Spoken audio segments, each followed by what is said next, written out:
चलिए देखिए, अब हम पढ़ेंगे आधुनिक आवर्त सारणी के बारे में। ठीक है, आधुनिक आवर्त सारणी, आधुनिक आवर्त सारणी में हम जो भी अभी पढ़ते हैं आवर्त सारणी, उनको किसने दिया था जी? मोसले साहब ने वो बनाए थे। ठीक है, 1913 ईस्वी में। जैसे आवर्त सारणी कहाँ है जी? आवर्त सारणी दिखाइए।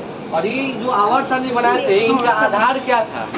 तो इनका जो आधार था, ये परमाणु क्रमांक के आधार पर बनाया था अपना आवर्त सारणी। परमाणु क्रमांक के आधार पर अपना आवर्त सारणी बनाए थे। और इसमें ध्यान रखिए, इस आवर्त सारणी में टोटल कितने वर्ग है? 18 को वर्ग था, 18 को वर्ग है। और आवर्त की संख्या कितना है इसमें? आवर्त की संख्या कितना है? 7 है इसमें, इस आवर्त सारणी। ठीक है, इसके अनुसार थोड़ा दिखाइए तो आवर्त सारणी कहाँ है? चलिए देखिए ध्यान से,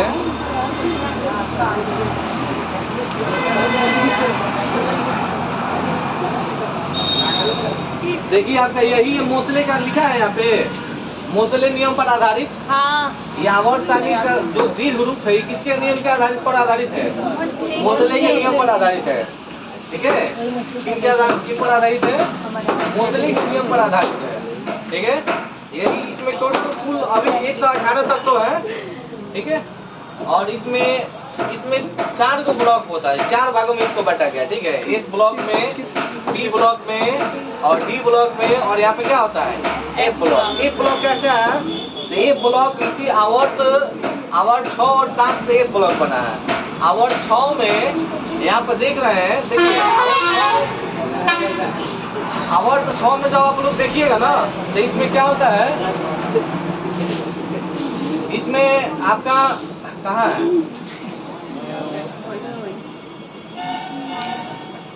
यहाँ पर लैंथनम है, परमाणु संख्या 57 है। ठीक है, हाँ। लैंथनम का परमाणु संख्या 57 है। इसके बाद देखिए 72 आ गया, हैफनियम आ गया। तो और सब परमाणु कहाँ गया? और सब तत्व कहाँ है? 57 के बाद देखिए 72 आ गया, तो मतलब और सब कहाँ गया? तो और सब पता है यहाँ से कहाँ गया? इस ब्लॉक में चला गया, ये एक ब्लॉक में चला गया। ठीक है, तो लैंथनम तत्व है सब। लैंथनम के बाद यहाँ पे क्या है? इसको अलग कर दिया गया, क्योंकि लैंथनम के बाद यानी परमाणु संख्या 57 के बाद 58 से लेके 71 तक जितने भी परमाणु थे ना, जितने भी तत्व थे, उन सब का जो गुण है ना समान पाया गया। इसीलिए उसको एक अलग सारणी में रख दिया गया, उसका एक अलग ब्लॉक बना दिया गया। ठीक है, तो यहाँ पे ये लैंथनम वाला है, इसीलिए इस लैंथनम के बाद जितने भी परमाणु हो उसे लैंथेनाइट्स कहते हैं। क्या कहते हैं? लैंथेनाइट्स। परमाणु संख्या 58 से लेके 71 तक, टोटल इसमें 14 को तत्व आते हैं। कितने तत्व आते हैं? टोटल 14 को तत्व आते हैं इसमें। ठीक है, और नीचे ये ब्लॉक में नीचे एक्टिनाइट्स है। तो ये कहाँ से आ गया? तो ये हमारे आवर्त संख्या 7 से निकला है। ये आवर्त संख्या 7 में आप 89 में देखिएगा AC लिखा है। AC मतलब एक्टिनम। क्या लिखा है? एक्टिनम। एक्टिनम यानी 89 के बाद 90 गायब है, 104 से स्टार्ट है। तो 89 के बाद यानी 90 से लेके 103 तक होता तो कहाँ गए? 90 से 103 तक एक ब्लॉक में चले गए हैं, क्योंकि वो जितने भी तत्व हैं 90 से लेकर 103 तक उन सबका गुणधर्म क्या था? समान था, एक जैसा था। इसीलिए उसको अलग कर दिया गया और एक ब्लॉक में रख दिया गया।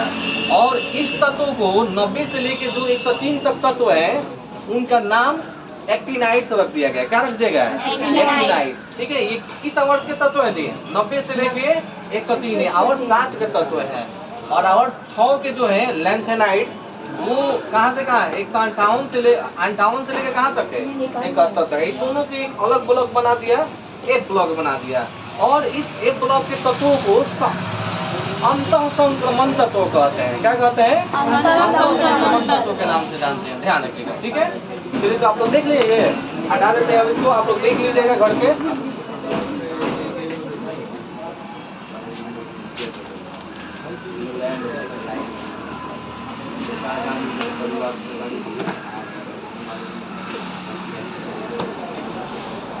चलिए तो देखिए, आधुनिक आवर्त सारणी में, आधुनिक आवर्त सारणी की मतलब कि हम लोग आधुनिक आवर्त सारणी जो पढ़ते हैं वो किनका पढ़ते हैं? मोसले का पढ़ते हैं। ये कब बनाए थे? 1913 में ये बनाए थे। और इनका आधार क्या था? ये परमाणु क्रमांक के आधार पर बनाते हैं। इनमें जो वर्गों की संख्या टोटल 18 है, आवर्त कितना है? 7। देखिए इसमें वर्ग मतलब क्या? वर्ग ऐसे होता है, एक देखिए 1 2 3 4 5 6 7 8 9 ऐसे टोटल कितना है? 18 तक है। और आवर्त देखिए कितना है? 1 2 3 4 5 6 7 आवर्त है। ठीक है, इसमें वर्ग और आवर्त। चलिए ध्यान दीजिए, अब इसमें पहले आवर्त में सुनिए, इसमें जो पहला आवर्त है उसमें पहला आवर्त में देखते हैं, पहला आवर्त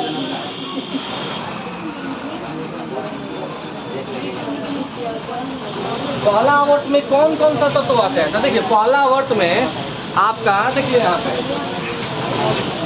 पहला आवर्त में आपका हाइड्रोजन आता है। कौन कौन आता है? हाइड्रोजन, लिथियम, सोडियम, कौन कौन आते हैं? लिखते हैं यहाँ पे।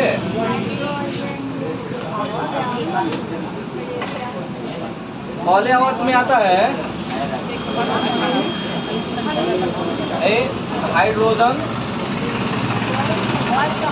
चलिए लिख देते हैं हाइड्रोजन,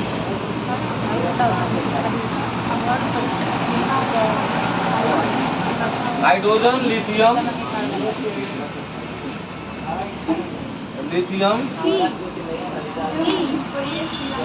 सोडियम,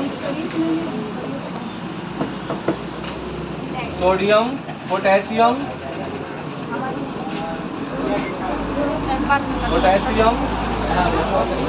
और क्या है? रुबिडियम, रुबिडियम है, सीजियम है और फ्रांसियम है। क्या है? फ्रांसियम है। ठीक है, हाइड्रोजन का क्या होता है जी? H, लिथियम का Li, सोडियम का क्या होता है? Na, पोटेशियम का K, रुबिडियम का क्या होता है? Rb, सीजियम का क्या होता है? Cs होता है और फ्रांसियम का क्या होता है? F। इसे याद करने का तरीका, याद कैसे करेंगे, इसको याद कैसे रखेंगे? तो ध्यान किया, हम H जो है ना, यहाँ पर देखेंगे, इसे याद करने का एकदम अच्छा तरीका है, लिख लीजिएगा यहाँ पे। पहला और को याद करने का तरीका, हेलिना की रब से फरियाद। क्या लिखेंगे इसको? हेलिना की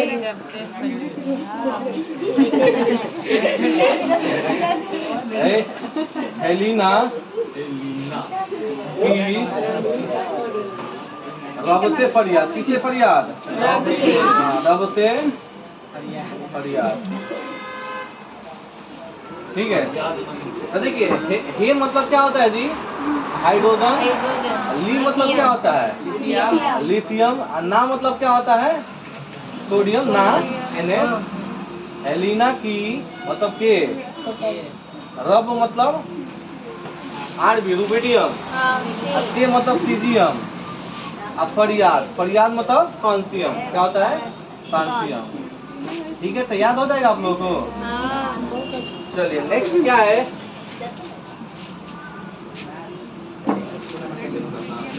इसको रख लेते हैं।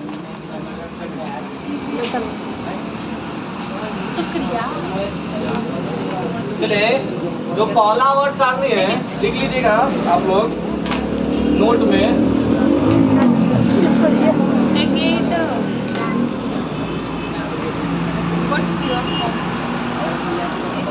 ठीक है, इसमें जितने भी तत्व है सब तत्वों को क्या कहता है? क्षार धातु कहा जाता है। क्या कहा जाता है? आवर्त सारणी के प्रत्येक आवर्त का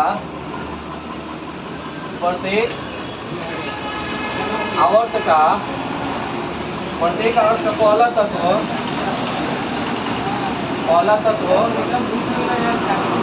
क्षार धातु। कौन सी धातु? क्षार धातु है। ठीक है, क्षार धातु। इसको इंग्लिश में एल्काइली मेटल कहते हैं। क्या कहते हैं? एल्कली मेटल कहते हैं। एल्कली मेटल कहते हैं। ठीक है, इसका एक अपवाद है। ठीक है, हाइड्रोजन। अपवाद में क्या आता है? हाइड्रोजन जो है उसका क्षार धातु नहीं है। हाइड्रोजन।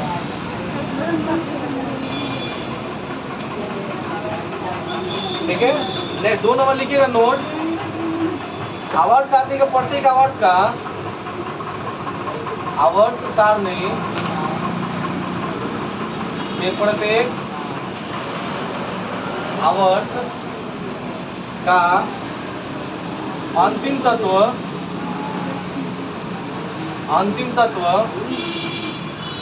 अक्रिय गैस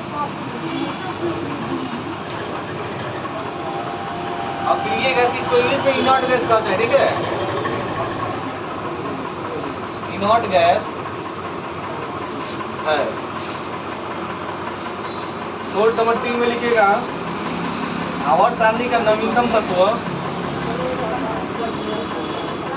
आवर्त सारणी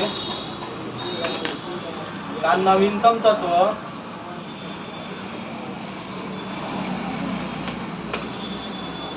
एक से 18 वाला है। ठीक है, सबसे देखिए सबसे नवीनतम तत्व क्या है इसमें, जो 1 से 18 वाला है ना, सबसे नवीनतम तत्व है, क्योंकि उसको सबसे लास्ट में खोदा अभी खोदा गया है। 1 से 18 परमाणु क्रमांक पर 1 से 18 परमाणु क्रमांक पर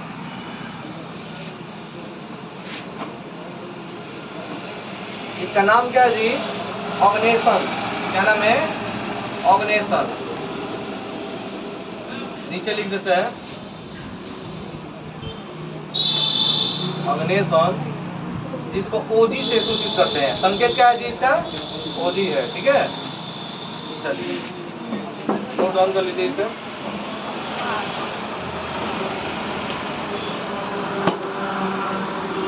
कितना